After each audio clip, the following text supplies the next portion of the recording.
The man should have been fired on the spot. But he wasn't. After IRS officials saw the tape, they simply transferred the supervisor to the Atlanta office, where he got a demotion without a pay reduction. Everybody covers up for everybody else. That's why the man is in another position with equal pay. He suffered no consequences because they cover up for their management. Jim D'Elia has also learned the hard way that it is not always easy to blow the whistle in the IRS. I can't honestly say that I know of anything that's changed to make it better for the whistleblower or the employee that wants to report something he sees that's wrong. And reporting wrongdoing is what got D'Elia in trouble back in 1992 when he worked at the IRS Computer Center in Martinsburg, West Virginia. He turned in a supervisor who was conspiring with an employee to pay the employee for days when he wasn't actually at work. But then 2 days after D'Elia made the complaint, he was suddenly and inexplicably transferred to headquarters in Washington. All I was told was that I was no longer performing the job the way that they wanted me to. I was considered to be a problem employee, not getting along well with others, not getting the job done the way they wanted it done, and that was that. But D'Elia's numerous awards for outstanding performance bring more than a little doubt to accusations that he wasn't doing the job. It's been 7 years since D'Elia reported the payroll fraud. He said his complaint was verified by officials, but that meant absolutely nothing.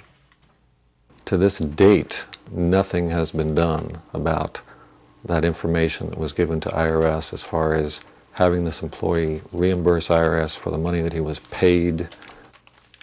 I mean, it just really is not a practical thing to go back and relook at whatever kinds of cases may have happened, in the past. It just isn't what we're focusing on. We're focusing on things that are happening now and what we need to do to improve for the future. And that's why Rosati appointed D'Elia to a newly created office designed to improve the tracking and consolidation of employee complaints of waste, fraud, and abuse. Unfortunately, since taking over his new job, D'Elia has seen little improvement in the way the agency deals with whistleblowers. I don't see where anything's been done to try to ensure in a better way that that person is protected from being punished or retaliated against for making that allegation. D'Elia's interview with Investigative Reports marks the first time he has gone public with his growing concerns about whistleblower retaliation. He has tried to voice his concerns to supervisors, but D'Elia says no one is listening, including Commissioner Rosati. But Rosati told Investigative Reports he is doing everything humanly possible to protect whistleblowers. Ironically, he said that only a few weeks before IRS officials in Texas threatened to fire Jennifer Long.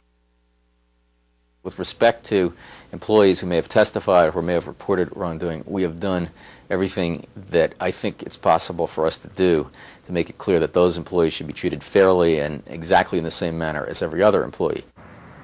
Fair treatment, or the lack of it, is what the Senate's IRS hearings were all about.